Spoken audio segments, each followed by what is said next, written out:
Mais avant cela, les Fit Days, qu'est-ce que Carole? Alors, c'est un tour à étapes en France qui commence d'abord par les enfants, les tout petits, les 5 à 12 ans.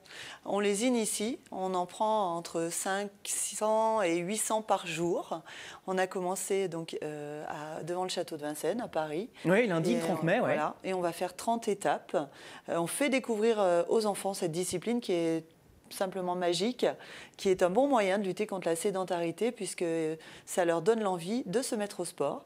La plupart n'ont jamais fait ça. Ils découvrent, mais c'est plus ludique que de faire que de la natation ou que du vélo ou que de la course à pied. On zappe, on change. Les gamins d'aujourd'hui aiment bien. Et je dis souvent, c'est un bon petit piège pour les ramener vers le sport et le sport d'endurance et l'activité. Ils repartent très fiers de ces journées-là. Elles sont entièrement gratuites. On prête tout le matériel, on amène des piscines, des vélos. Et on fait essayer le triathlon aux plus jeunes enfants. Alors ça, c'est cet axe de lutte contre la sédentarité, notamment chez les jeunes. On aura l'occasion d'y revenir si vous le voulez bien, parce que c'est un axe éminemment important qui va au-delà du sport, mais qui s'inscrit dans une forme d'éducation au sport et à la non-sédentarité.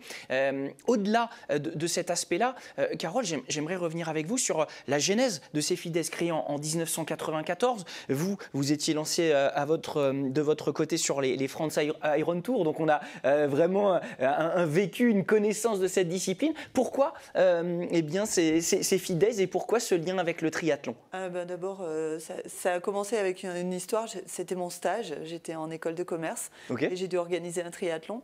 Et puis très vite, j'ai pris goût. Je me suis mise à faire du triathlon. J'ai monté un club. J'ai lancé le triathlon de l'Alpe d'Huez parce que je me suis dit que c'était le moyen de montrer que les triathlètes étaient très forts partout et pas moyens. Parce qu'en fait, ils montaient l'Alpe aussi vite que les cyclistes. Et puis après ça, l'histoire, un soir sous la Tour Eiffel, un soir d'un triathlon de Paris, j'ai dit tiens, il faut lancer un Tour de France de triathlon qui a réuni les meilleurs triathlètes du monde. En 94, on est vraiment à l'aube de la courte distance, celle qui est rentrée au JO, des spectacles en ville. On avait inventé dès 94 tout ça. Un tour à étapes, pourquoi? Parce que ça permettait une unité de lieu, une unité de temps, faire connaître les champions. Voilà comment l'histoire commence. Et ça, c'était effectivement en 94. Alors vous avez réussi à quasiment avec ces 30 ans de recul, là, quand on regarde le rétroviseur, à faire de ce rendez-vous un rendez-vous incontournable avec deux axes majeurs. Le premier, vous l'avez suggéré tout à l'heure, c'est cette promotion du sport enfants et adultes. L'idée pour les petits de les faire goûter au sport. Quels ingrédients pour que ce soit ludique? Vous avez dit on essaye face à une génération de zappeurs de les attirer, mais comment on fait en sorte que ce soit ludique? Je pense notamment à ces villages du sport. Vous allez coloniser 30 lieux là, tout au long de cet été. Oui. Comment vous rendez ça sympa? En fait, c'est un village qui leur met un décor de grand, parce que les enfants aujourd'hui sont aussi dans le visuel, ils aiment ressembler aux champions. Donc on leur fait un village comme pour les grands, un petit mini Tour de France, et on les met en condition de faire un premier triathlon, alors avec une piscine bien sûr qu'on amène dans des... Alors, on voit cette piscine, ça c'était lundi au château de Vincennes. Du coup, vraiment, c'est un moyen pour les amener vers ça. Je pense que c'est 3 disciplines de base que les enfants connaissent, hein, bien sûr, dans leur vie d'enfant, mais qui, enchaînées, sont plus ludiques. Tout naturellement, le triathlon a en lui ça. Et je dis souvent, le triathlon, c'est pas 3 fois plus, c'est plutôt 3 fois moins. On répartit la charge sur les 3 disciplines, c'est excellent pour la santé. Et les enfants adorent. Ils adorent beaucoup plus que si on fait qu'un cross, par exemple. Quand vous faites du cross, si vous n'êtes pas le plus fort, en course à pied, vous êtes souvent le dernier de la classe, c'est pas super sympa. Hein. En triathlon, il y en a des fois un qui est meilleur en natation ou meilleur en vélo, et ça nivelle un peu plus, et les enfants peuvent tous y retrouver une fierté à la fin de cette journée.